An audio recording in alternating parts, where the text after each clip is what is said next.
setelah musik-musik tiba-tiba dapat kesempatan film tuh aku juga kayak wow, nggak pernah nyangka sih sebenarnya karena aku dulu pernah beberapa kali dapat tawaran main film cuma aku nggak tahu kenapa kalau kita udah kayak punya brand di nyanyi untuk kita masuk ke film kita harus kayak lebih milih gitu nggak sih apa karakter yang kita mainin gitu kan karena kalau nggak orang kayak aduh mendingan lu nyanyi aja deh gitu takutnya kayak gitu gitu.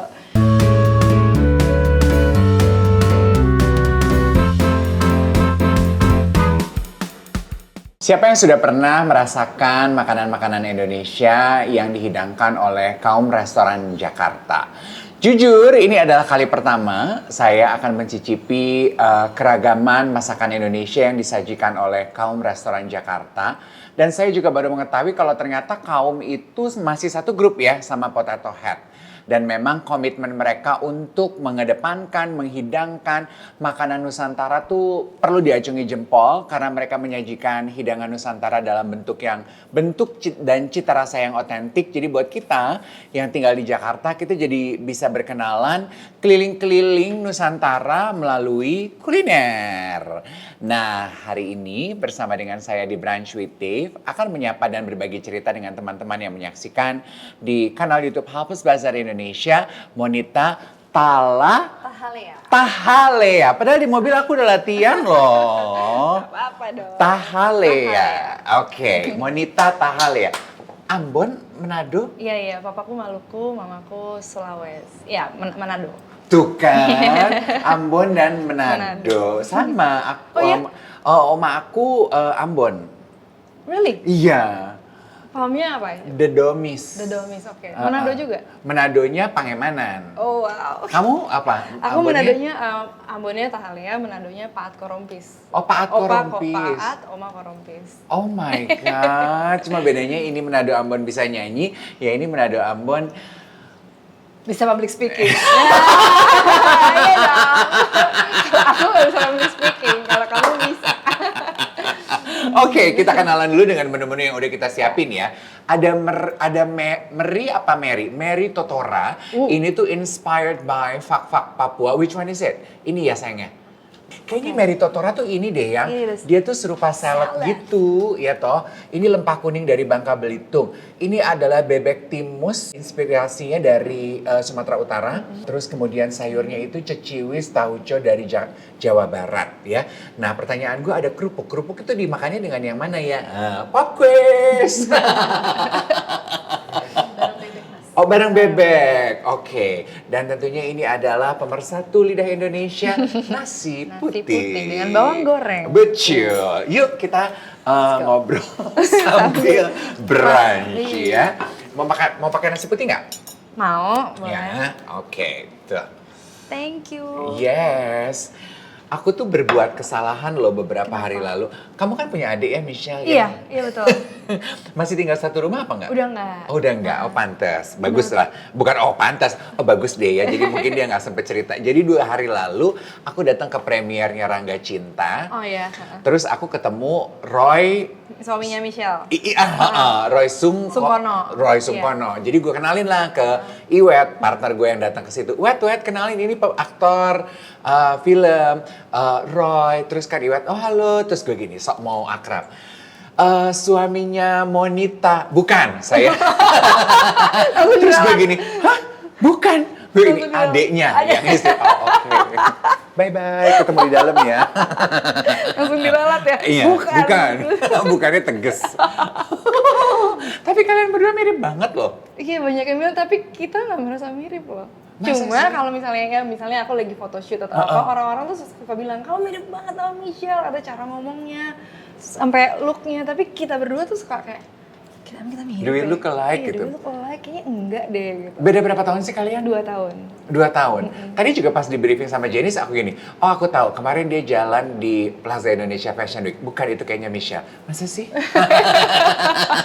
Oke, let's eat. Mau mulai dari mana? Kamu mau nyobain apa, Non? Aku pengen supnya kalinya. Apa tadi namanya? Ini tuh rempah kuning Meri- kalau nggak salah. meri. Nah, ya. Aku penasaran dengan ini sih. Aku baru 2 kali ke Irian. Kemana mas?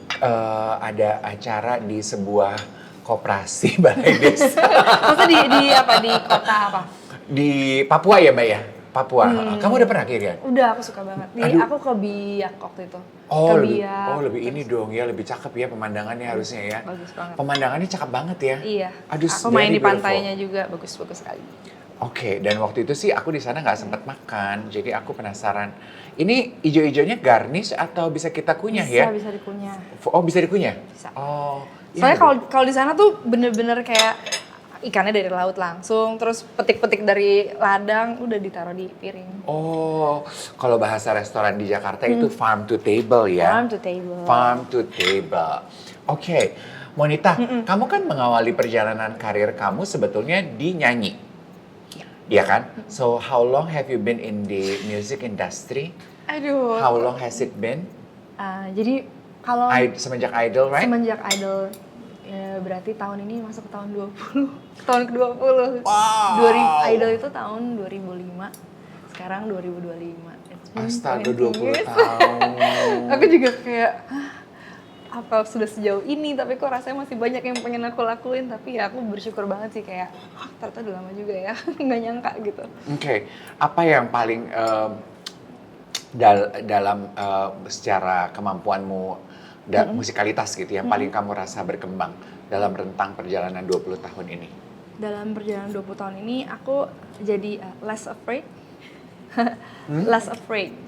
Jadi nggak, dulu tuh kalau mau ngapa-ngapain tuh takut, kepikiran, kira-kira orang bakal mikir apa. Tapi sekarang kayak aku jadikan musik kayak a liberation note. Jadi kayak aku udah nggak takut lagi, aku lebih fokus ke exploring things, terus kayak inovasi apa lagi, mau bikin apa lagi, fokusnya di creating aja gitu. Jadi kayak hasil akhirnya seperti apa ya, aku udah berdamai dengan orang akan punya seleranya masing-masing gitu. Jadi less afraid. Less afraid. Berarti kamu mengakui bahwa pertama kali nyemplung ke dunia musik kamu masih banyak takut-takut, masih trying to gain a lot of validation dan menyenangkan banyak orang mungkin begitu? Iya, bisa dibilang kayak gitu. Maksudnya kayak waktu mulai kan, karena aku sebenarnya nggak ada basic yang aku nggak sekolah musik gitu. Aku datang dari sebuah kompetisi nyanyi yang dituntut setiap minggu harus jadi idola gitu. You have to be perfect, an idol gitu. Tapi begitu terjun ke dunia musik, ternyata musik tuh jauh lebih dalam daripada itu. How we write songs itu yang banyak mengubahkan aku itu proses menulis lagu. Karena begitu kita menulis lagu, kita jadi reflecting to ourselves gitu. Kita banyak ngelihat hal-hal yang kita simpan, yang nggak pernah kita ungkapin.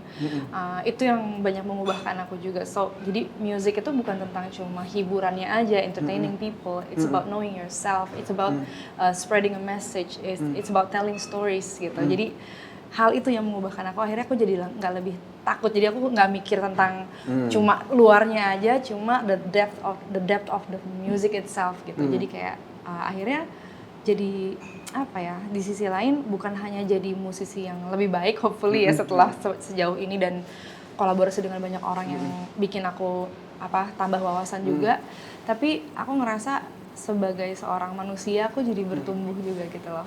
How I see things, cara pandang aku, how I see life gitu.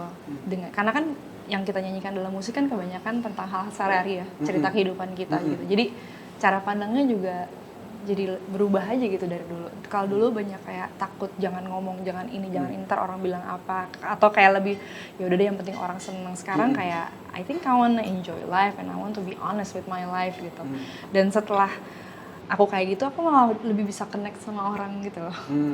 Jadi kita nggak bisa connect sama semua orang, tapi ketika kita honest sama apa yang kita kerjain, pasti kita akan ketemu sama orang-orang yang memang relate. Jadi kayak meant to be lah, sebuah karya itu pasti akan ada orang-orang yang memang ditujukan untuk dengar karya kita ataupun sebaliknya gitu. Itu yang bikin aku banyak berubah sih. Oke. Dan pemahaman tersebut kamu pahami over time atau ada pendorongnya? Apakah ada major events yang membuat kamu menyadari hal tersebut? Semuanya sih. Ada major events, terus ada pendorong juga. Ada support system yang tetap bikin aku stay grounded gitu ya. Kalau aku udah mulai mau ngapa-ngapain atau apa kejauhan, ada orang-orang yang narik aku untuk hey, ingat-ingat lagi tujuan kamu awalnya apa gitu. So, aku punya support system yang sangat baik. Terus ada events-events yang bikin aku humbling experience gitu ya, yang bikin kita jatuh dan bikin kita belajar lebih baik lagi. Ataupun hal-hal yang bikin kita ngerasa, aduh kayak ada kan pasti momen dalam hidup perjalanan karir ini yang bikin kita kayak, gue ngapain sih, ngerjain apa sih gitu, mau sampai kapan sih kayak gini. Atau hal-hal yang bikin kita jatuh lah ya gitu. Dan akhirnya ketika kita bisa memilih untuk bangkit, kayak bisa ngeliat kehidupan dari angle yang berbeda aja, bahkan bisa ngeliat pekerjaan yang aku lakukan dari angle yang berbeda gitu. Apa ya, we all need money gitu. Kayak kalau bilang bukan it's not about the money, ya tentu saja we need the money, tapi mungkin uangnya itu bikin kita bisa hidup, tapi yang kita kerjain itu bikin kita stay alive gitu. Ketika kita ngerjain dengan berkarya dengan sepenuh hati, itu yang bikin kita tetap alive as a soul gitu kali. Itu yang aku temuin gitu. Berarti kamu melihat kamu sebagai musisi bukan tujuan kamu bermusik gitu ya, melahirkan karya lebih dari cuman sekedar mencetak uang aja gitu, tapi lebih kepada dorongan batin dan pemenuhan hati? It is a job ya. Tentu saja ini adalah sebuah pekerjaan, tapi aku bisa mulai membedakan kapan ini jadi pekerjaan dan kapan ini jadi sesuatu yang memang harus aku lakukan dan ada sesuatu yang harus aku sampaikan gitu. Jadi waktu kita diundang ke acara-acara, kita datang dengan profesionalisme gitu, kerja apa segala macam. Tapi begitu masuk ke studio, menyusun sebuah album, itu kan ada tema cerita yang kita mau bawain, karena itu udah langsung review lagi, reflect lagi 5 tahun kemarin aku ngapain, hal-hal apa yang aku jalanin gitu, terus hal-hal apa yang mengubahkan aku, orang-orang siapa saja yang bikin aku masih ada sampai sekarang. Nah itu yang bikin aku punya ruang sendiri lagi untuk menghargai yang aku lakukan ini lebih dari sekedar kerjaan gitu. Dan kayak setelah aku lihat dari senior-senior aku, yang bikin mereka bertahan bukan cuma kerjaan mereka, tapi them as a person, as a character gitu, yang bisa bikin mereka jalan sampai sejauh ini. Itu yang aku pelajarin sih. Jadi kayak ya bukan cuma tentang kerjaan atau hasil uangnya aja gitu, tapi apa yang kita bawa melalui karya kita. Kayak tadi kita sempet cerita gitu, aku abis nyanyi di konsernya almarhum Kak Glenn Fredly. Jadwal manggungnya dia luar biasa gitu kan, tapi legacy yang dia tinggalin, his music, his spirit gitu, value yang dia hidupi. Aku ada bersama bandnya Glenn Fredly sama penontonnya Glenn Fredly, itu kayak hal-hal yang dia tabur selama perjalanan hidupnya, buahnya orang-orang masih menikmati gitu. Jadi kayak oh ternyata tentang itu ya gitu. Bukan cuma tentang the job itself, tapi yang Glenn Fredly bawa di kehidupan banyak orang melalui musiknya. Kayak itu kayaknya hal yang nggak bisa ditukar dengan apapun deh gitu. Iya, wow, dalam banget tuh ya.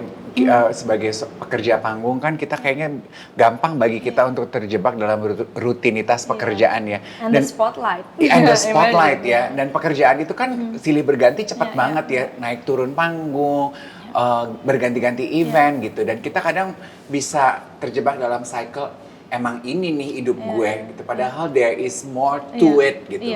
Yang tadi kamu ambil dari keterlibatan kamu di konser Glenn Fredly, bahwa hidup tuh yang ditinggalkan bukan cuman cerita kesuksesan antar panggung aja, bener kan? Iya. Hal-hal yang dia hidupi di balik panggung yang ternyata terpancar di panggung itu sendiri gitu. Nggak mungkin, kayaknya kalau setelah ngelihat karya-karyanya beliau, ngelihat aku maksudnya punya kesempatan untuk ada di surround sama timnya beliau juga kan, kayak apa yang ditampilkan di panggung itu sebenarnya sudah dibangun di belakang panggung juga. Jadi yang di depan panggung sama di belakang panggung tuh kualitasnya sama gitu loh. Jadi bukan cuma yang di atas panggung aja gemerlap bagus, tapi di belakangnya juga solid gitu. Dan itu kayak wow, membangun ini seberapa lama, dan berarti it takes a character, kayak a solid character untuk bangun semua ini. Dan kayak ya pengalaman kayak gitu sih yang bikin aku jadi kayak I think aku pengen kayak gitu deh kalau misalnya berkarya gitu. At least aku meninggalkan satu legacy yang baik. Gak usah gede-gede deh, buat tim aku sendiri dulu, buat orang-orang yang bersinggungan dengan aku di pekerjaan gitu, yang jalan sama-sama aku. Mulai dari situ dulu aja, kan ripplesnya kan itu udah bukan bagian kita ya. Ketika efeknya ke orang lain itu udah ya bukan tangan kita sendiri lah gitu. Kamu sendiri sebetulnya tim kamu berapa banyak yang sekarang? Kalau kita kan mungkin cuma lihat, iya kamu sendirian aja di atas panggung gitu ya, pegang mic, kecuali dengan band. Tapi sebetulnya di balik panggung itu berapa banyak yang biasanya mensupport kamu? Core team, kalau di pekerjaan core team aku tuh sebenarnya ada 3 gitu. Ada 2 manajerku dan 1 orang aku bilang kreatif lah, dia yang bantuin aku bikin video, bikin konten segala macam. Ada 3, tapi kalau aku kayak pergi bareng-bareng tuh 15 orangan lah. Gitu. Jadi kayak bandku sebagian besar adalah band yang sama yang main sama aku berbelas-belas tahun yang lalu. Masih iya, manajerku juga udah bareng-bareng sama aku dari 2006 setelah aku idol sampai sekarang masih megang aku. Oh wow. Gitu. Jadi memang I value loyalty sih gitu, dan kayak aku mulainya juga dari bawah banget, belajarnya dari nol banget. Jadi berjalan bersama dengan mereka, yang mereka ngelewatin semuanya bareng-bareng aku. Waktu kita susah ya, mereka juga tahu susahnya di mana. Waktu kita mencoba untuk ngapain lagi ya supaya kita bisa jalan lagi nih, karena yang jalan bukan cuma aku kan. Satu tim, kalau aku jalan, satu tim akan jalan juga gitu. Jadi ya itu sih yang aku coba bangun. Makanya aku mencoba untuk stick sama orang-orang yang sama. Kalau kita bertumbuh ya bertumbuh sama-sama, belajar yuk, belajar sama-sama. Aku juga nggak ngerti apa-apa nih. Terus apalagi kan zamannya udah beda ya. Kayak kita waktu 2005 masih belum ada digital, social media belum ada. Terus kita mengikuti perkembangan zaman ya kan. 2005 mah kita lancar SMS aja masih puji Tuhan ya, say. Iya makanya masih isi pulsa. Kalau sekarang semuanya udah kayak aduh gampang banget, mau ngapa-ngapain tuh praktis banget sekarang kan. Jadi kita harus bertumbuh sama-sama. Sekarang udah beda nih eranya. Semuanya udah digital. Dulu masih CD, sekarang udah digital platform, udah nggak ada bentuknya musik tuh. Di scan aja gitu. Gimana ya caranya kita menghadapi perubahan fase ini gitu. Jadi kayak udah belajar sama-sama. Kalau boleh dibagi Mon untuk yang menyaksikan Brunch with Tiff kali ini, tadi kan kamu mengakui bahwa you value loyalty gitu. Apa yang membuat lo maksudnya anak muda value loyalty itu nggak common loh gitu. Apa yang mendorong pemahaman itu? Apa yang membuat lo sangat menghargai loyalitas? Gimana ya? Kadang-kadang kalau nggak cuma dalam pekerjaan gitu. Karena kan kalau kerja, apalagi kerja sekian lama gitu, di pekerjaan kita kan manajer kita tahu seperintilan kita tuh ya, waktu kita lagi sedih, waktu kita lagi susah, di belakang panggung kita habis ada masalah keluarga, tiba-tiba di atas panggung kita harus hai semua, harus kayak gitu. Yang paling tahu kan orang-orang di belakang kita gitu. Jadi waktu aku mengalami itu bersama mereka, memang ada momen dimana kita nggak bisa bedain mana kita as partner kerja sama teman hidup bersama gitu ya. Pasti ada lah bersinggungan. Tapi ketika kita berhasil overcome itu, kita obrolin, have a conversation, a healthy conversation. Ayo kita harus punya garis nih antara kita bekerja sama kita temen bersama-sama gitu. Jadi kayak itu sih ketika kita ada singgungan, ada bersinggungan masalah, kita selesaiin sama-sama gitu.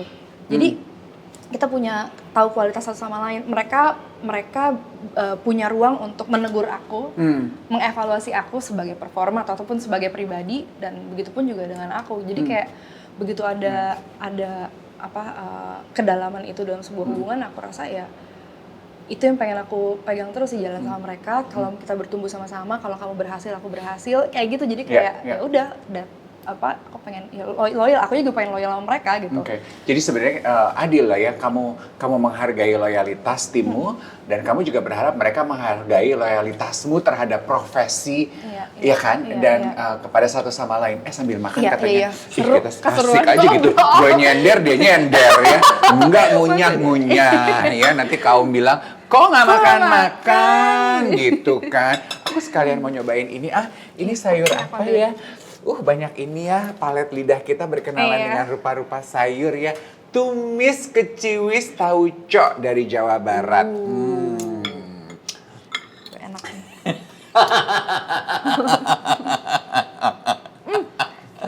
Bebeknya enak banget. Masa?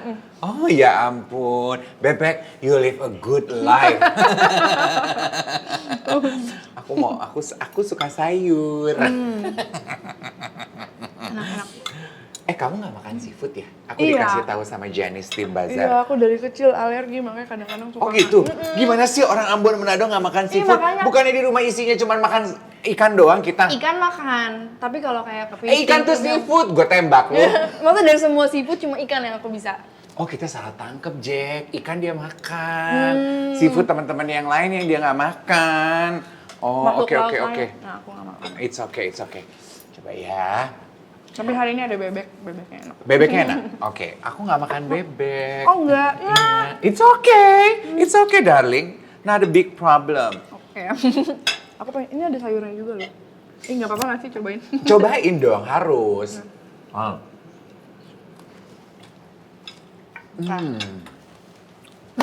Itu yang mana? Ini ya, sayur ya? Ciciwis tauco.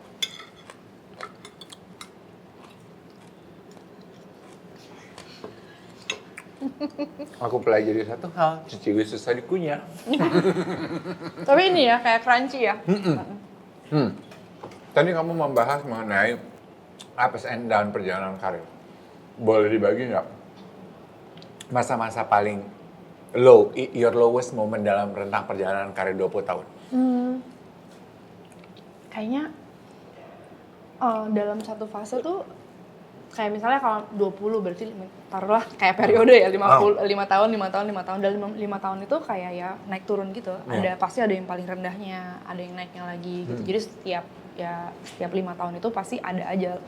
Iya, gue setuju. Iya kan? Jadi kalau dibilang lowestnya kayak aduh banyak lagi gitu. Tapi ya bukan berarti semuanya low gitu, tapi selalu justru kayak kemarin aku habis denger sermon gitu. Justru the miracle is in the stretch. Semakin di stretch, semakin kita bisa lihat the beauty of semua perjalanan itu. Karena kalau kita lagi happy kan kadang-kadang kita jadi kurang peka ya. Karena we get too distracted sama all the happy things gitu.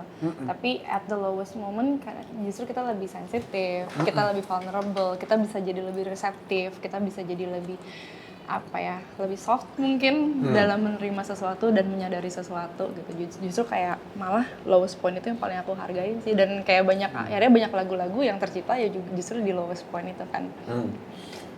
Is it true? Kemarin kita sempat ngobrol sama Raisa ya. Gue kayak mendapatkan validasi gitu sih. Dan gue cerita ke semua orang dan gue tanyain juga, do you agree with this sentence bahwa as a musician, as an artist gitu, we wear our emotion in our sleeves gitu, supaya kalau kita perlu menggunakan emosi kita untuk menyampaikan karya kita punya banyak tabungan emosi gitu. Do you agree with that? Mungkin aku punya perspektif lain ya soal emotion gitu, karena aku merasa aku adalah orang yang cukup emosional. Aku tuh merasa kayak sebuah sponge gitu loh.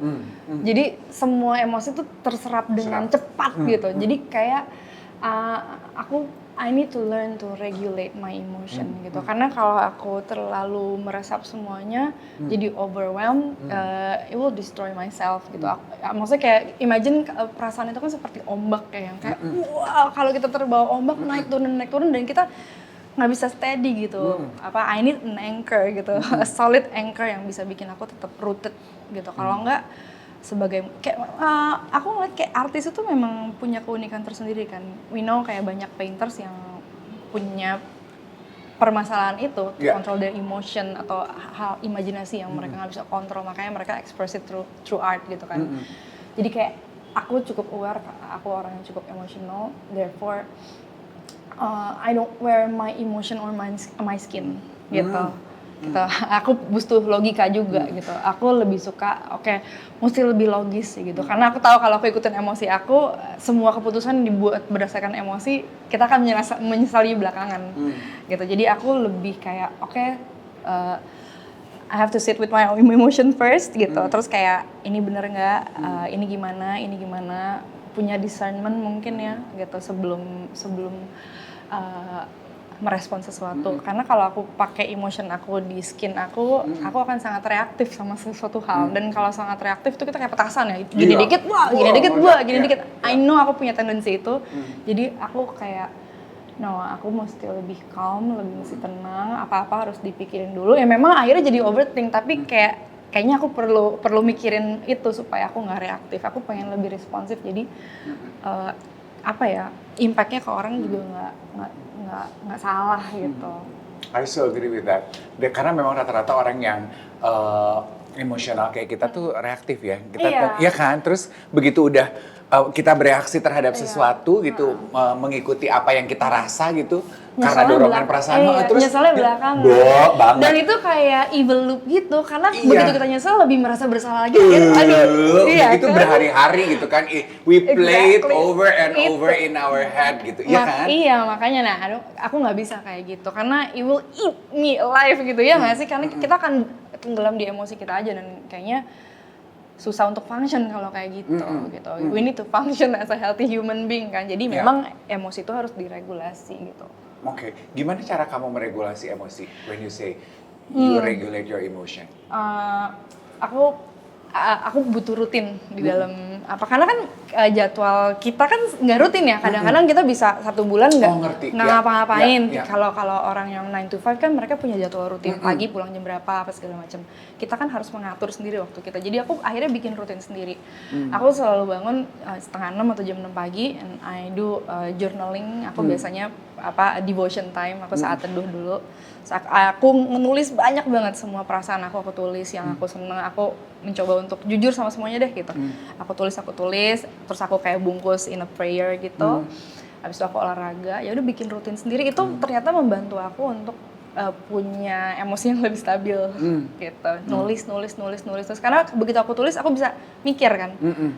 Ternyata perasaan ini nggak segitunya banget gitu.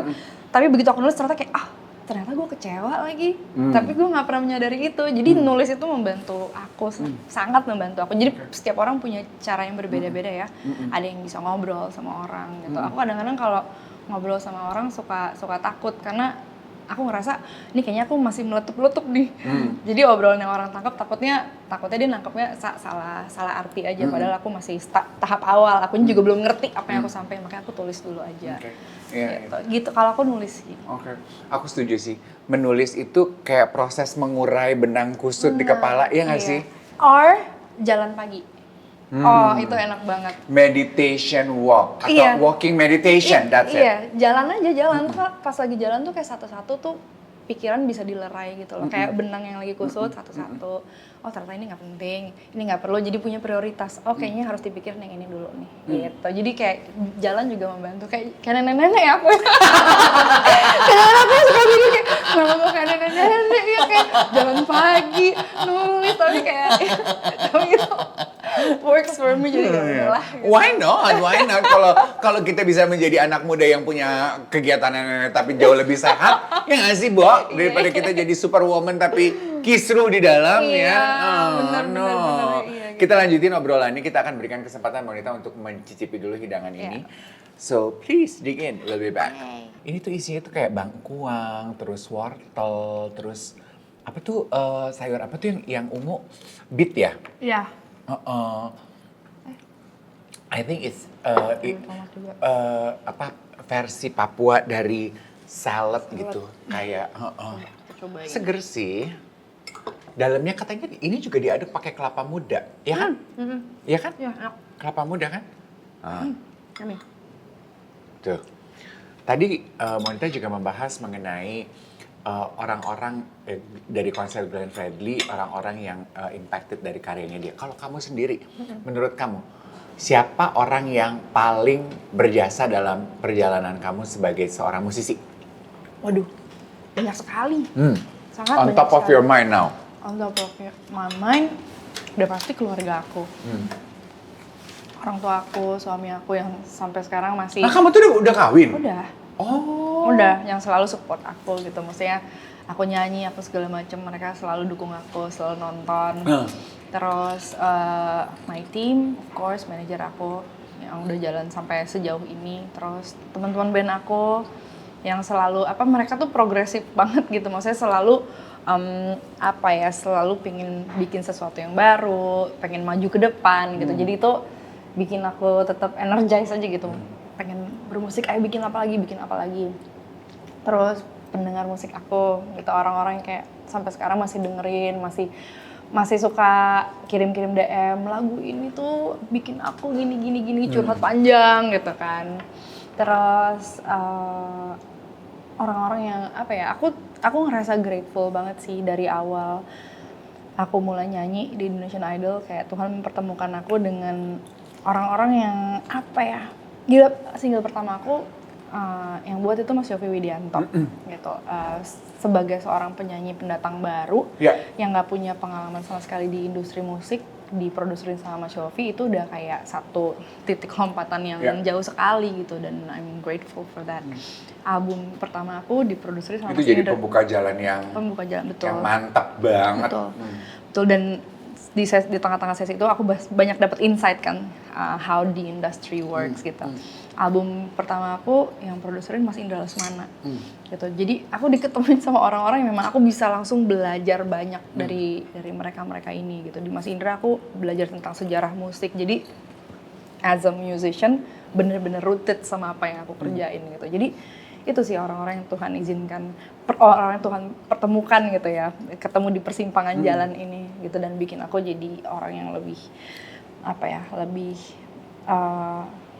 tahu sama apa yang mau aku kerjakan di musik ini gitu. Dan orang-orangnya bener-bener orang-orang yang kayak top notch-nya gitu.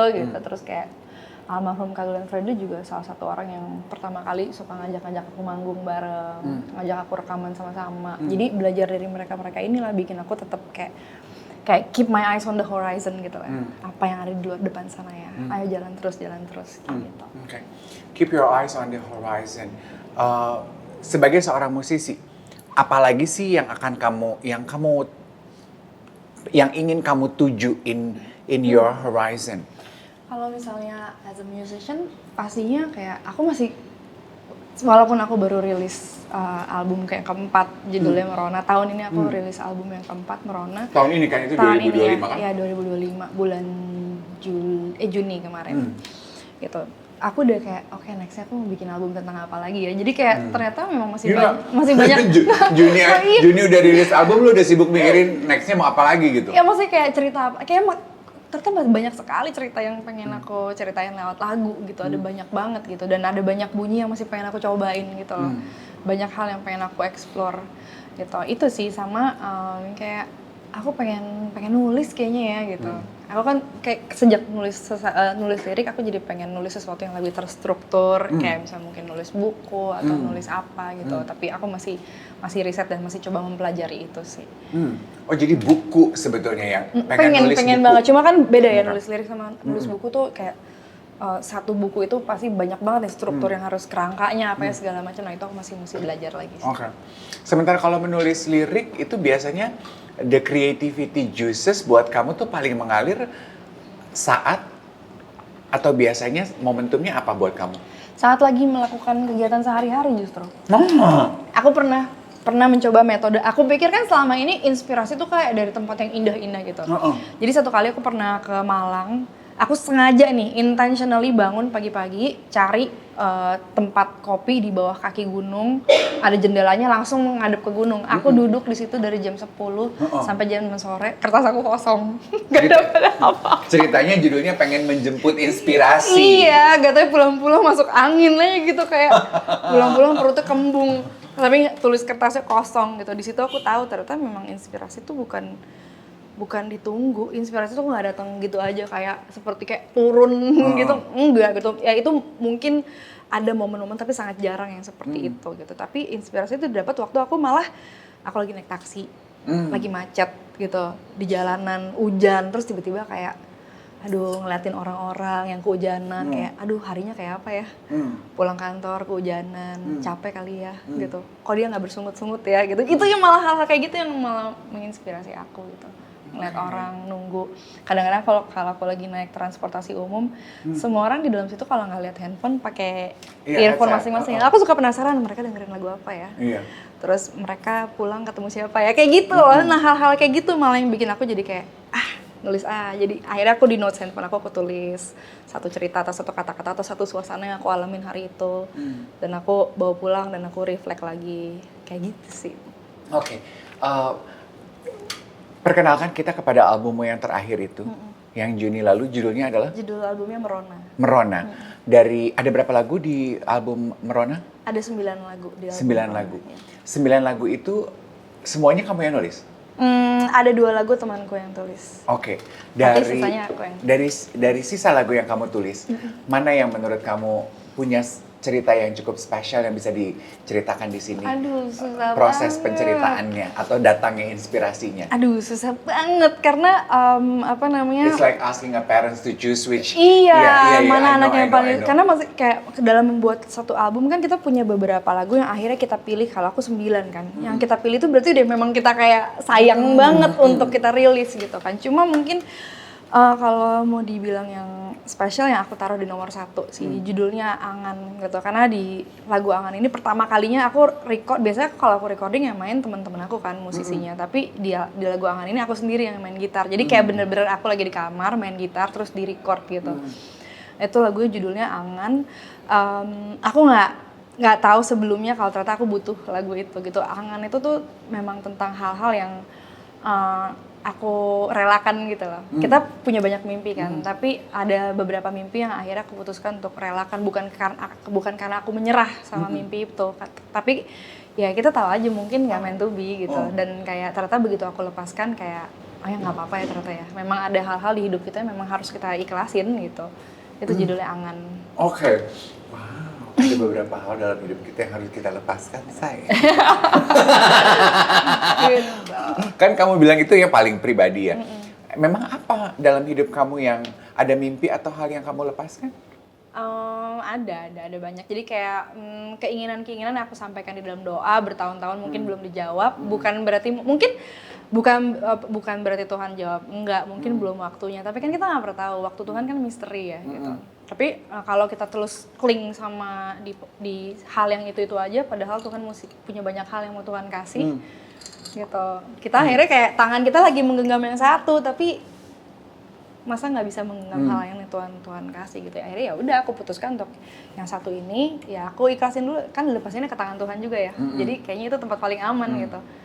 Tapi aku punya tangan juga untuk siap menerima hal-hal yang Tuhan mau kasih sebenarnya. Mungkin misinya mungkin saat ini yang ini nih, bukan yang aku pengen banget ini gitu. Ya adalah sesuatu yang masih kusimpan di hatiku gitu. Tapi ya itu sih ternyata walaupun sedih tapi kayak aku tahu aku sudah melepaskan angan itu di tempat yang paling aman, itu di tangan Tuhan gitu.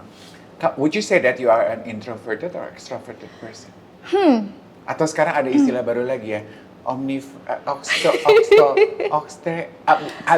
abis ambivert ada lagi baru. Iya kan? Kan? Aku sempet dengar. Iya kan? I think I'm more of an introversion sih.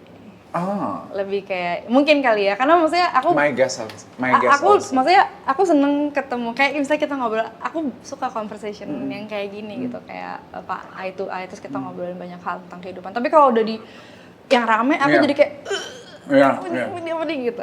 Aku suka pembicaraan yang kayak gini gitu. Iya, yang deep and meaningful, close circle aja gitu. Pulang ke rumah tuh aku bisa kayak wah berbunga-bunga banget kalau habis punya conversation kayak gini. Tapi kalau misalnya kayak di situasi yang rame, pulang tuh jadi kayak aduh capek banget, padahal cuma duduk doang kayak gitu. Tapi bukan berarti I hate those moments gitu. Cuma kayak buat aku kayak capek juga ya ada banyak orang gitu. Karena itu kan aku ngerasa aku sponge, jadi semua energi orang tuh kayak aku bisa dapetin gitu, terima. Jadi pulang-pulang kayak aduh sempoyongan gitu. Nah, ya.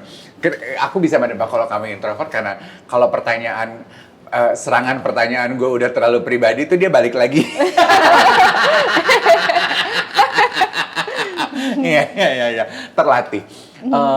Biggest misconception mengenai dunia musik yang you wish you would know sooner. Ada nggak? Misconception tentang musik. That it's glamorous. It's not. Gitu kan orang kan ngeliatnya di atas panggung. Udah cantik, udah dandan, udah apa segala macem. Cuma di balik semua itu ada banyak hal sih. Oke. Gitu. Paling berat hidup sebagai musisi itu bagian mananya, Mon? Paling berat hidup sebagai musisi nggak ada lagi. Maksudnya aku sangat mencintai being a musician. Aku cinta banget ada di dalam studio bermusik gitu. Justru paling beratnya to stay human kali ya. Gitu. Kalau kehidupan kita bukan cuma di panggung doang gitu. Di panggung sama di bawah panggung kita tetap seorang manusia gitu. Mungkin yang paling susah itu ya tetap ya tetap tahu kalau kita tuh manusia, kita tuh sedang menjalani kehidupan. Ini adalah bagian lain dari kehidupan. Ini adalah, ya aku akhirnya bisa bilang ini pekerjaan aku, karena kalau aku ngeliat attach diri aku atau identitas aku di panggung atau sebagai seorang musisi, nanti kalau sampai momennya itu bukan buat aku lagi, aku akan kehilangan segalanya gitu. Jadi aku nggak menaruh identitas aku di me as a persona yang di panggung atau sebagai I'm a musician, no, I'm a human being. Aku adalah seorang manusia gitu. Jadi kapanpun nanti jalan hidup ini Tuhan bawa ke tempat yang lain, aku jadi nggak. Iya kan kadang-kadang kalau hidup kita di tour gitu dibawa ke tempat lain, kita jadi kayak kehilangan diri kita karena kita udah taruh semuanya di situ gitu. Kayak ya kayaknya ada banyak hal itu tadi yang harus kita alami di kehidupan ini. Gitu. Jadi kayak musisi adalah bagian yang kita jalani mungkin saat ini gitu. Makanya aku masih excited pengen belajar hal yang lain gitu. Kayaknya ada banyak hal nih di luar sana gitu. Apa kalau boleh milih bebas take a random pick gitu yang ingin kamu pelajari, ya mungkin nggak selalu harus berhubungan dengan musik gitu. Kalau boleh memilih secara liar gitu. Gila, aku pengen bisa nari, aku pengen jadi penari atau pengen jadi chef, aku pengen jadi psikolog, banyak banget. Ya iya, pengen jadi dokter, apa sih rasanya itu pengen banget sih kayak kalau kita kayak seru kali ya gitu.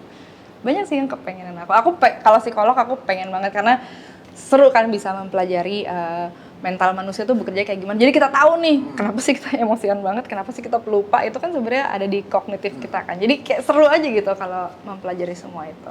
Gitu sih. Banyak yang pengen aku tahu. Dan aku pikir setiap orang pasti punya begitu ya. Pasti punya. Apa ya rasanya kalau jadi ini? Apa rasanya kalau belajar ini? Ya. When was the last time kamu punya dorongan untuk cobain at least belajar sesuatu yang di luar dari comfort zone gue? Waktu pandemi kemarin tahun 2020 itu aku sempat ini lagi daftar sekolah lagi S2 gitu. Terus aku coba tapi akhirnya nggak selesai karena 2021 Still I'm going to clap for that. Kalau gue sih enggak loh. Iya, aku udah sempet jalanin 2 semester ambil S2 psikologi. Tapi terus karena syuting film segala macam kayak aduh nggak bisa lagi jadwalnya, akhirnya sampai sekarang belum aku terusin. Aku mentok di semester 2 tuh ambil S2 psikologi. Jadi nanti kalau misalnya waktunya udah lebih enak, ya pengen sih nerusin lagi. Oke. Film. Oke. Kita mau break dulu sebelum kita masuk ke sesi film. Boleh ya? Kita break dulu sebelum kita masuk perjalanan karir Monita di dunia perfilman. Nah, ini dessertnya Kaum ya.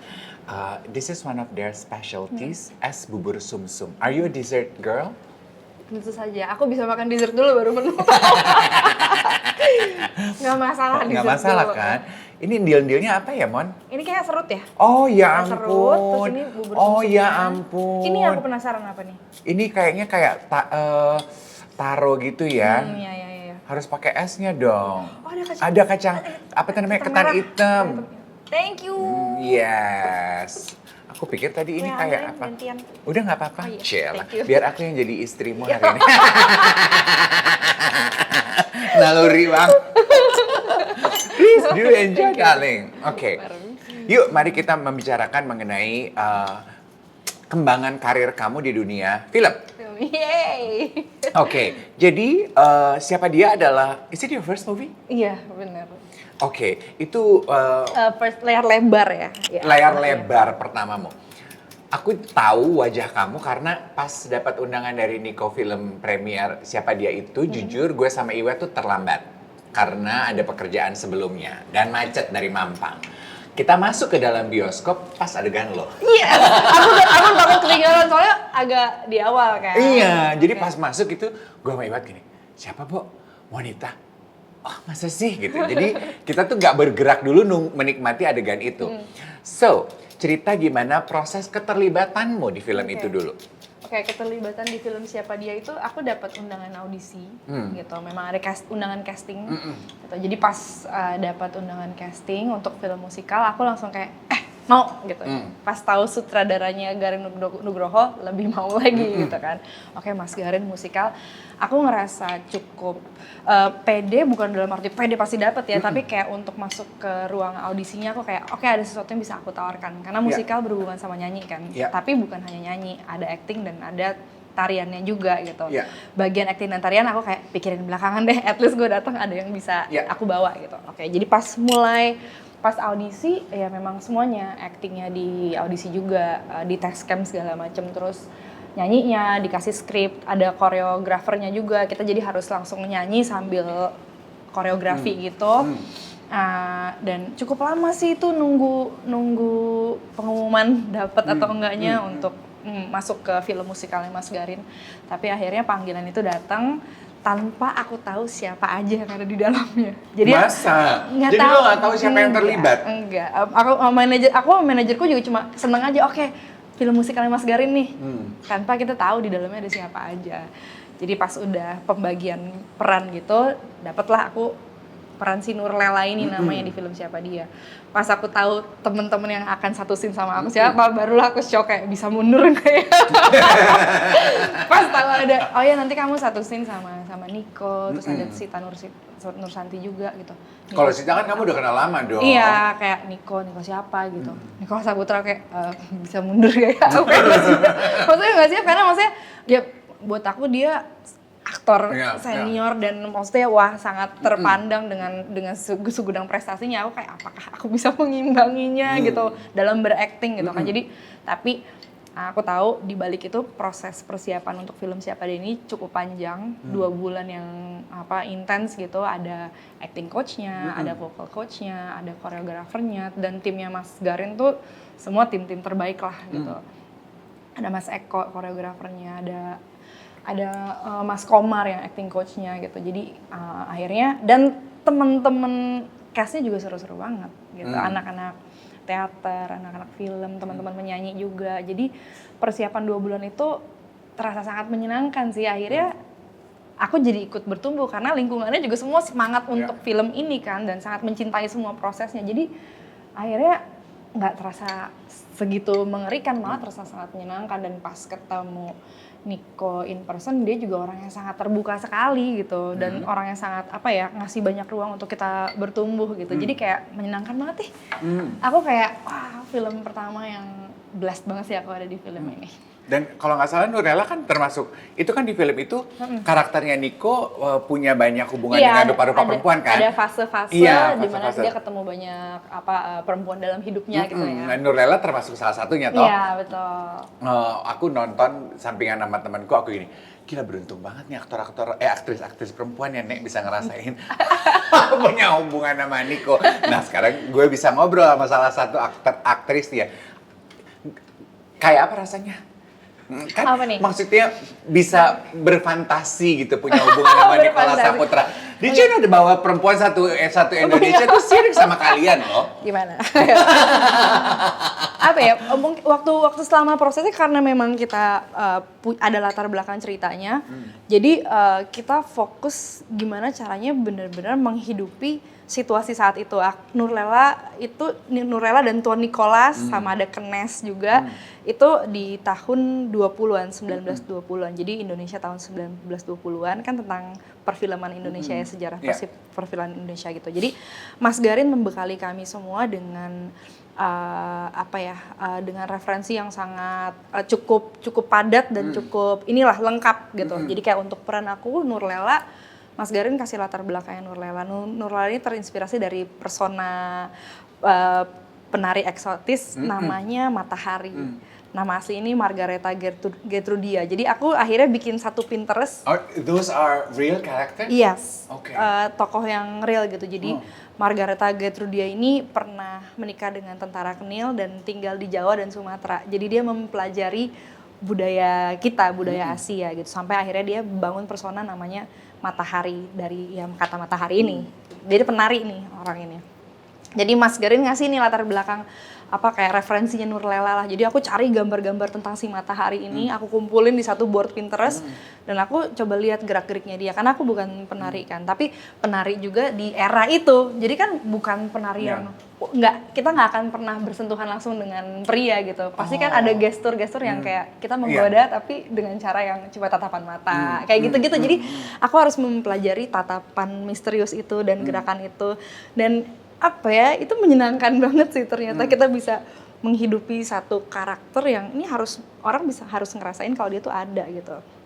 Nah disitulah kayak aku ngerasa partner satu scene aku yaitu Niko kayak aku melihat kan kalau dia kan kalau yang aku lihat di sosial media dia digandrungi banyak orang, tapi as a person, as an actor aku kayak aku bangga banget sih bisa kerja bareng Nico karena dia bener-bener kayak ya oh ini tuh real actor kayak gini toh etika bekerja etika bekerjanya sangat bagus sekali gitu, dia nggak pernah terlambat, terus dia kayak ketika melakukan scene yang bersama itu dia membuat aku ngerasa nyaman, nggak bikin aku ngerasa terintimidasi gitu, sehingga aku bisa mengeksplor si karakter itu dengan oke banget, dan dia juga reseptif banget. Akunya gimana, dianya langsung menyambut dengan enak, kan kita udah nari sama-sama. Dialognya sebenarnya nggak banyak, cuma banyak tatapan, banyak situasi yang kita harus kayak menghidupkan suasana, kita nih tertarik tapi gimana ya gitu. Itu tuh kayak aku merasa bisa lepas dari aku sebagai penyanyi. Monita sama Nurlela kan beda nih, bisa menghidupi si Nurlela ini karena ya partner bekerja sama aku juga gitu. Jadi kayak I see a different side of him, privilege lah bisa ngelihat sisinya dia yang seperti itu, dan ternyata dia orangnya juga sangat menyenangkan gitu. Jadi kayak seru, dan teman-teman yang lain juga akhirnya juga seru gitu, semuanya kita makannya bareng-bareng. Di luar kerjaan tuh kita bisa nongkrong, misalnya pas kita lagi syuting di lobby hotel kita ngobrol sama-sama. Jadi experience yang sangat salah satu momen yang akan aku kenang banget sih. Terus syutingnya juga sangat sehat, Mas Garin ya. When you say syuting sehat tuh kayak apa sih maksudnya, Man? Jadi kita pagi-pagi kita pasti sarapan bersama tuh, jam 6 pagi kita udah bangun, 6:30 kita semua udah di lokasi. Jadi memulai harinya tuh on time, mengakhiri harinya juga on time. Jadi jam 10 biasanya Mas Garin udah rap. Jam 10 malam kita sudah kembali ke hotel, istirahat, besok pagi kita mulai hari lagi. Jadi buat aku tuh sehat ya, nggak yang sampai begadang pagi-pagi gitu. Jadi aku merasa privilege juga sih. Syuting pertama aku situasinya kayak gitu ya, cast-nya seru-seru, ketemu sutradara yang punya jam syuting yang sehat gitu, terus direction-nya juga sangat jelas gitu, dan dia ngasih banyak ruang. Aku nggak punya banyak referensi bekerja sama dengan director, tapi director pertama yang aku kerja sama dengan yaitu Mas Garin, dia cuma ngasih apapun perasaan yang kamu lagi rasain kamu bawa aja. Jadi kayak aku dikasih ruang, kebebasan gitu ya. Dikasih bekal tapi dikasih kebebasan. Jadi kayak itu pengalaman yang beda lagi tuh gitu buat aku. Okay. Would you say that experience change you? Apakah pengalaman main film kamu itu mengubah posisi kamu sebagai seorang musisi? Adakah message atau kembangan yang kamu bawa ke panggung kamu sebagai seorang penyanyi? Kalau dari ketika aku mempelajari karakter Nurlela, Nurlela itu sangat berbeda sama aku. Nurlela tuh berani, bold, misterius, terus berani menggoda pria. Aku kayaknya nggak berani, terlalu cemen untuk itu gitu. Cuma aku juga nggak berani, takut ditonjok. Cuma ada hal-hal yang kayak semangat patriotismenya si Nurlela ini, terus kayak her bold move just through small gesture itu tuh kayak aku kayak ternyata sedikit aja tuh sebenarnya udah meaningful kalau kita intentionally gitu melakukannya. Kayak waktu ada Nurlela kayak ngasih begini itu kayak gini aja padahal nggak kena dagunya gitu, orang tuh bisa terhipnotis, itu tuh Nurlela. Jadi ada hal-hal yang bisa aku pelajari dari Nurlela.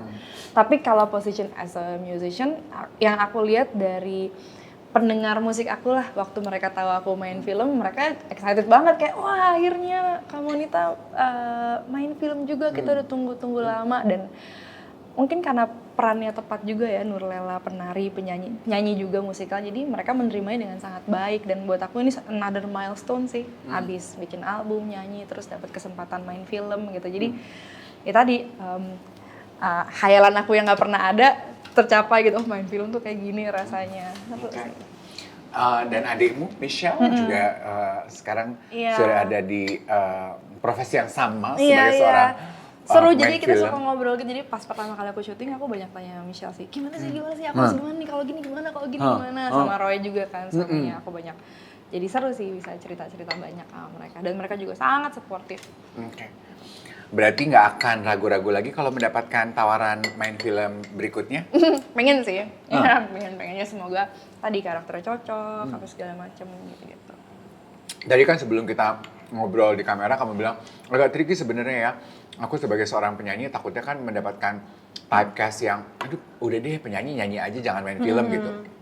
But I think you nailed it di film Siapa Dia itu. Thank you.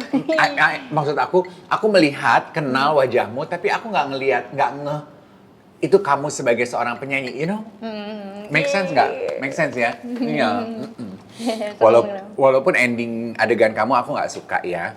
Iya, ya tapi itu sih itu yang paling susah. Tapi drama. Itu yang paling susah buat aku. Drama. Itu susah. Buat Really? Iya ya itu susah buat aku.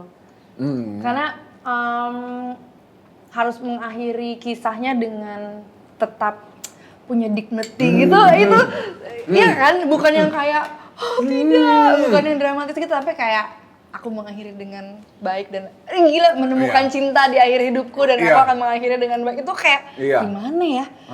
Kan kalau kita mau di ujung ajal gitu kan pasti takut dong. Tapi ini kayak menerima dengan kebesaran hati itu kayak gimana nih ya konsepnya gitu. Itu where did you go? Karena di ekspresi kamu itu kan kayaknya yakin banget gitu. Di alam nanti lo akan tetap mempertahankan kehidupan lo. Tuh gini, kok lu bisa yakin sih gitu? Where did you go? What's in your mind? Ya, jadi memang waktu kita reading apa segala macam dibantu dengan tadi acting coach, terus arahan dari Mas Garin sendiri juga. Jadi tapi waktu aku di lokasinya pas kayak aku ngelihat aja gitu, aku ngelihat semua orang, kameramen, terus kan set kita syutingnya tuh di Stasiun Tuntang. Jadi di mana sih, Man? Di Jawa. Iya di Jawa, di deket Ambarawa situ sih. Oh pantes. Ya. Memang Stasiun Tuntang namanya. Jadi stasiun itu sama Mas Garin dibuat setnya kayak tahun 20 kan. Jadi ada kereta kuda, terus semua aktor-aktor lainnya, aktor pendukungnya, semua kan semua pakai kostum tahun segitu kan. Jadi pas aku ngeliat, aku membawa semua perasaan itu sih di Nurlela ketika di akhir hidupnya itu, kayak ngeliat ini akan jadi hari terakhir aku. Syuting terakhir aku as Nurlela gitu. Jadi kayak aku kayak mensyukuri aja momen itu, kayak momen ini nggak akan datang 2 kali. Terus kayak aku bawa aja semuanya tuh kayak rasa haru, rasa bangga, rasa sedih karena ini udah mau selesai gitu. Sampai akhirnya yang tinggal cuma rasa syukur aja gitu.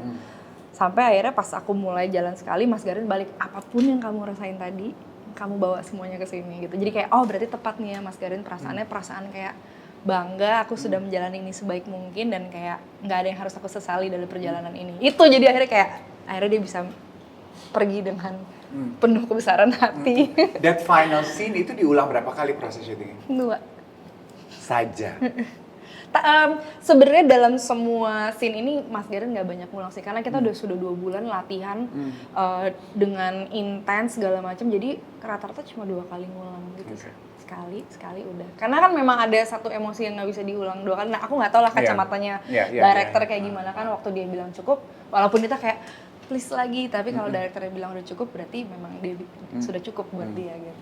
Ya mungkin gambaran analogi komparasi sederhananya sama kayak kalau kita foto-foto di handphone aja kan. Iya kan? Kita foto iya kan, foto 20 biji, 30 biji paling 1-2 pertama akhirnya yang kita pilih. Betul. Ya nggak sih? 2 last questions. How would you describe 2025? 2025 tuh kayak super apa ya? Kayak roller coaster tapi roller coaster yang super mega giga gitu kayak banyak putarannya, banyak naik turunnya, tapi it's an exciting ride gitu. You're very positive. It's an exciting ride. Ya. Gue juga akan bilang exciting karena sudah mau berakhir. Oke, next project yang akan kita nantikan dari Monita, kira-kira ada yang bisa dibagi untuk Branch Witty? Oke, ya apalagi ya? Kan masih fokus Titik Nadir sama Kahitna, terus oh iya kita malah nggak sempet ngomongin apa-apa, itu. ini kita bahas. Hai. Ada single sama Kahitna, Iya. itu juga buat aku kolaborasi kayak dengan Kahitna. iya itu kayak satu circle yang hampir penuh gitu karena pertama kali aku mulai berkarya itu kan bareng sama Mas Yofi kan, dan Mas Yofi ajak aku nyanyi bareng Kahitna dan setelah 18 tahun akhirnya punya karya bersama di lagu Titik Nadir. Jadi waktu rekaman tuh mereka udah kenal aku dari aku umur 17 tahun. Jadi udah kayak, oh Maman, udah apa maksudnya kayak seneng lah untuk project itu. Terus mungkin nextnya aku pengen bikin showcase untuk album aku kali ya, karena apa yang udah dikerjain beberapa tahun lalu tanpa aku sadari rilisnya semua berbarengan tahun ini, film, album, terus single sama Kahitna. Jadi kayak album aku agak sedikit kayak ntar dulu deh nih yang lain-lain dulu nih. Sekarang aku pengen mulai garap promonya album Rona lagi karena masih banyak banget yang pengen aku kerjain di album ini. Gitu. Pertanyaan kembangan, maaf. Kalau menurut kamu apa sih tantangan musisi di dunia digital ini, Mon?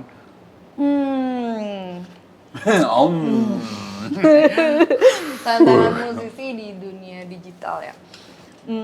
Kalau buat aku,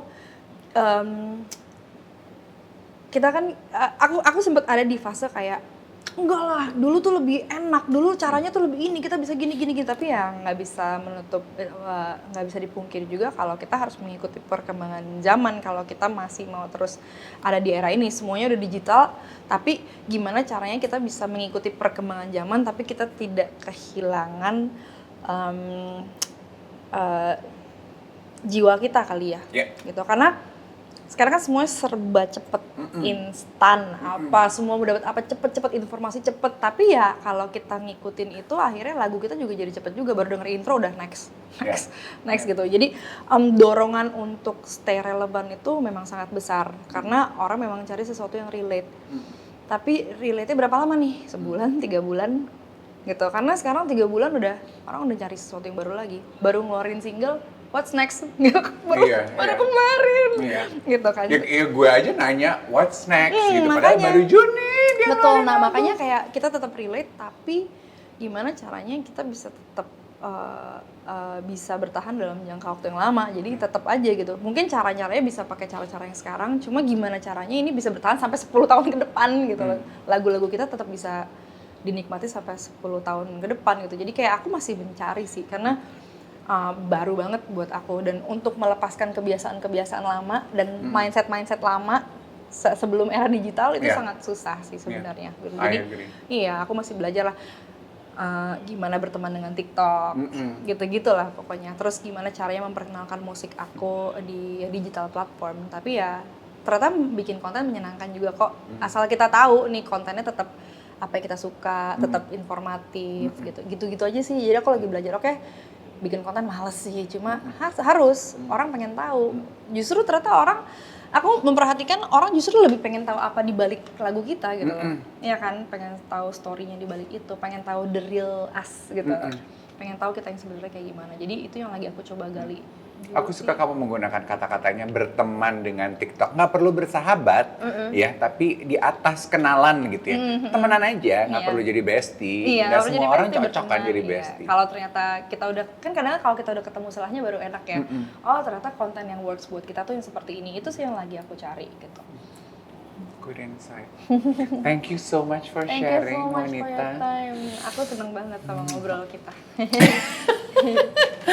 Aduh, untuk kaum terima kasih sudah menjamu Monita dan saya dan juga teman-teman yang menyaksikan Brancuitive. Next time kita akan atur lagi. Aku tuh selalu punya mimpi ya, nanti kapan-kapan diwujudkan dong rencana kita Christmas dinner gitu. Oh iya. Iya kan? Atau brunch ngobrolnya makan terus in between nyanyi 1-2 lagu seru. gitu, ya kan? Hopefully. Vibe-nya iya Ton. Iya. Christmas gitu. Maria, wujudkan untuk kami. Thank you ya. Salam Michelle ya. Iya. Teman-teman sekalian, I'll see you next time. Goodbye everyone.